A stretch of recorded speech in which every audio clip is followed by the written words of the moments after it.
অন্নপূর্ণা ভাণ্ডারের টাকা নিয়ে যারা অপেক্ষা করছেন তাদের জন্য আজকের ভিডিওটি গুরুত্বপূর্ণ হতে চলেছে।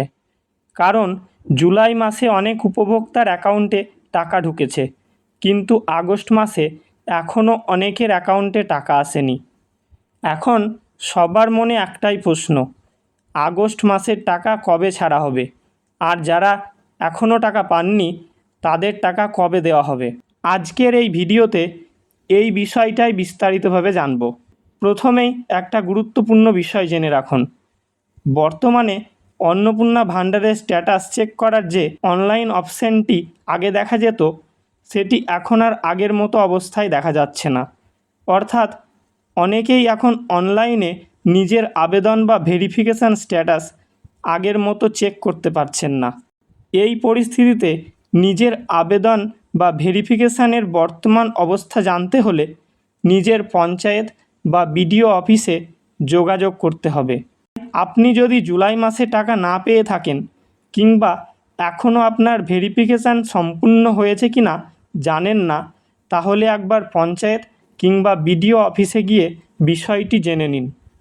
এবার আসি সবচেয়ে গুরুত্বপূর্ণ প্রশ্নে, আগস্ট মাসের টাকা এখনও কেন অনেকের অ্যাকাউন্টে আসেনি?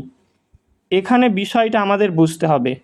গত মাসে সরকার টাকা কিন্তু 1 তারিখেই ছেড়েছিল, কিন্তু এই মাসে এখনও টাকা ছাড়েনি বা টাকা ছাড়ার কোনো আপডেটও নেই।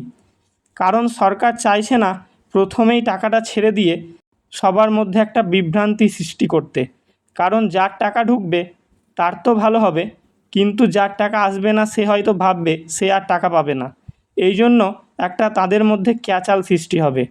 তাই সরকার সবার ভেরিফিকেশান কমপ্লিট না করে টাকা কাউকেই দেবে না। তাই জন্য সবাই এখন অপেক্ষা করুন। আর যারা ভাবছেন যে তাদের আবেদন অ্যাপ্রুভ হয়েছে কিনা বা রিজেক্ট হয়েছে কিনা বা আন্ডার এনকোয়ারিতে আছে কিনা, তারা অবশ্যই একবার বিডিও অফিস কিংবা পঞ্চায়েত অফিসের কাছে যোগাযোগ করুন। আমার মনে হয় যাদের ভেরিফিকেশান এখনও বাকি রয়েছে তাদের ভেরিফিকেশান প্রক্রিয়া যতটা সম্ভব সম্পূর্ণ করার পরেই পরবর্তী পর্যায়ে টাকা ছাড়ার দিকে সরকার এগোতে পারে। তবে একটা কথা পরিষ্কার করে বলছি, এটা সম্ভাব্য প্রশাসনিক প্রক্রিয়া। সরকার যে সবার ভেরিফিকেশান শেষ না হওয়া পর্যন্ত টাকা ছাড়বেই না এমন নির্দিষ্ট ঘোষণা করেছে, সেটা ধরে নেওয়া ঠিক হবে না। তাই শুধু টাকা কবে ঢুকবে সেটা না দেখে নিজের ভেরিফিকেশান কমপ্লিট হয়েছে কি না সেটা দেখুন, এটাই এখন বেশি গুরুত্বপূর্ণ। একটা বিষয় মনে রাখবেন, জুলাই মাসে কেউ টাকা পেয়েছেন বলেই আগস্টের টাকা সবার একই দিনে ঢুকবে এমনটা ধরে নেওয়া উচিত হবে না। কারণ সরকার বিভিন্ন লটে টাকা ছাড়বে, তাই কারোর যদি একদিন আগে ঢোকে তো কারোর 2 দিন পরেও ঢুকতে পারে। তো আজকের এই ছিল ভিডিও। যদি ভিডিওটা ভালো লেগে থাকে তো আমাদের চ্যানেলটাকে সাবস্ক্রাইব করে পাশে থাকবেন। ধন্যবাদ।